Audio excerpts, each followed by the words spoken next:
निर्वाचन आयोग के इस पद के लिए चुनाव प्रक्रिया की शुरुआत की घोषणा कर दी है। ऐसे में संभावनाएं हैं कि चुनाव की तारीखें जल्द घोषित की जाएंगी। इसी बीच बीजेपी इस पद के लिए अपनी विचारधारा के प्रति समर्पित कार्यकर्ता को उम्मीदवार बना सकती है। फिलहाल जिन नामों पर पार्टी में विचार चल रहा है, उनमें कर्नाटक के राज्यपाल थावरचंद गहलोत सबसे प्रबल दावेदार माने जा रहे हैं। अन्य नाम सिक्किम के राज्यपाल ओम माथुर का भी है, तो वहीं इंडिया गठबंधन एक संयुक्त उम्मीदवार उतारने की तैयारी में है। बीजेपी के लोगों को जाना चाहिए और सुनने में आ रहा है कोई फेयरवेल भी नहीं हो रहा है। सर, बीजेपी के लोग नीतीश कुमार फेयरवेल भी नहीं हो रहा। उपराष्ट्रपति जगदीप धनखड़ का जिस तरह से इस्तीफा हुआ, इस पूरे घटनाक्रम को लेकर के प्रदेश के पूर्व मुख्यमंत्री अशोक गहलोत काफी एक तरह से आहत नजर आ रहे हैं। जिस तरह का मामला रहा, अभी तक कभी उपराष्ट्रपति का इस्तीफा नहीं हुआ। बातचीत करते हैं सर, इतिहास में ऐसा कभी नहीं हुआ, क्या लगता है आपको? देखिए, पूरा देश चौंक गया कल। ये चौंकाने वाली घटना ही है। उपराष्ट्रपति का इस्तीफा कभी हुआ नहीं इतिहास के अंदर। अचानक इस्तीफा आ गया। दिन भर हाउस चल रहा था, वो चला रहे थे। बीएससी की मीटिंग हो गई आगे के प्रोग्राम के लिए, इस्तीफा अचानक आ गया, तो चौंकाने वाली घटना है। राजस्थान वालों को विशेष धक्का लगा है क्योंकि राजस्थान से थे वो, और किसानों की आवाज जो है पार्लियामेंट के अंदर भी और बाहर भी हमेशा उठाई उन्होंने। अभी हाल ही में उन्होंने कृषि मंत्री जी को बहुत ही उलाना दिया कि भाई आप कर क्या रहे हो, जो वादे किए हमने किसानों के लिए वो निभाओ। अब पता नहीं किन कारणों से उनके दिमाग में क्या चल रहा होगा, वो तो मैं नहीं कह सकता।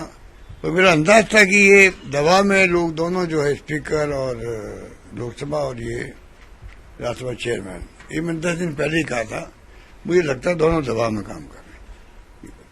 लेकिन आपसे निजी तौर पर उन्होंने इस बात को नकारा भी था कि ऐसा कोई दबाव का मसला है। वो तो उन्होंने जयपुर में कहा था कि मेरे पर कोई दबाव नहीं है, मेरा स्वास्थ्य ठीक है, अशोक गहलोत अपना स्वास्थ्य ठीक रखे। वो बातें तो मैंने भी सुना है कि कही है, हमारे पुराने मित्र हैं, सब बातें अपनी जगह है। परंतु अचानक जो इस्तीफा हुई तो आरएसएस वालों को मालूम है, मोहन भागवत जी को या प्रधानमंत्री जी को मालूम होगा, और तो मुझे लगता नहीं किसी को मालूम होगा। 50 साल पता नहीं अभी कोई इनका आरएसएस और बीजेपी का कोई बहुत बड़ा गेम प्लान हो तो मुझे पता नहीं क्या है, पर अचानक घटना होना मैं समझता हूँ ये चौंकाने वाली है। आपने कहा कि प्रधानमंत्री को चाहिए कि वो मनाएं, कोशिश करें कि इस्तीफा वापस लें। ये हमारी पार्टी का स्टैंड जो मैंने बताया।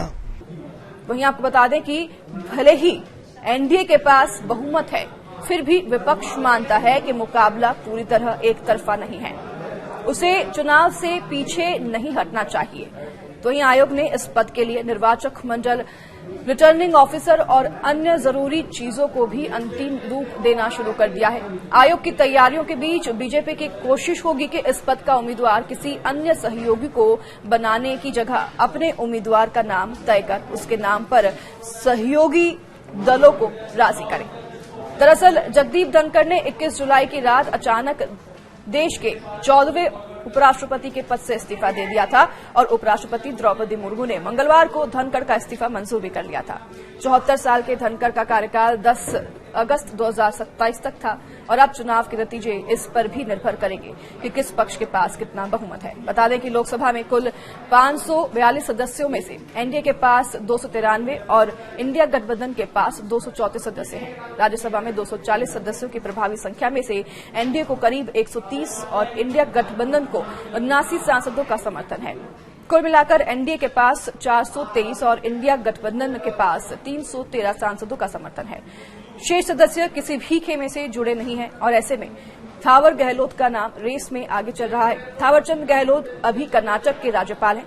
77 वर्षीय गहलोत राज्यसभा में सदन के नेता रह चुके हैं, साथ ही केंद्रीय मंत्री का पद भी संभाल चुके हैं। बीजेपी में वे सर्वोच्च नीति निर्धारक इकाई पार्लियामेंट्री बोर्ड के सदस्य भी रहे हैं। वहीं जातीय समीकरण यानी कि दलित में भी वह फिट बैठते हैं और इस समीकरण में भी वह फिट बैठने की वजह से उनका नाम रेस में आगे है। वह मध्य प्रदेश से हैं, उनके पास प्रशासनिक अनुभव भी है। तो वहीं दूसरी ओर ओम माथुर को भी मोदी और शाह का करीबी बताया जाता है। ओम माथुर अभी सिक्किम के राज्यपाल हैं। 73 वर्षीय माथुर पार्टी के कद्दावर नेता हैं और राजस्थान से वह आते हैं। वे गुजरात के चुनाव प्रभारी तब रहे हैं जब पीएम मोदी वहां के मुख्यमंत्री थे। वे मोदी के साथ ही केंद्रीय गृह मंत्री अमित शाह के भी करीबी माने जाते हैं।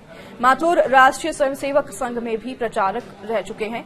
तो वहीं कयास यह भी है कि निर्वाचन आयोग की तरफ से उपराष्ट्रपति पद के चुनाव की तारीख घोषित होते ही इस पद के लिए एनडीए प्रत्याशी के नाम की घोषणा कर दी जाएगी। और यदि बीजेपी के किसी प्रत्याशी के नाम पर एनडीए में सहमति बनाने में समस्या आई तो मौजूदा उपसभापति हरिवंश भी इस पद के उम्मीदवार बनाए जा सकते हैं।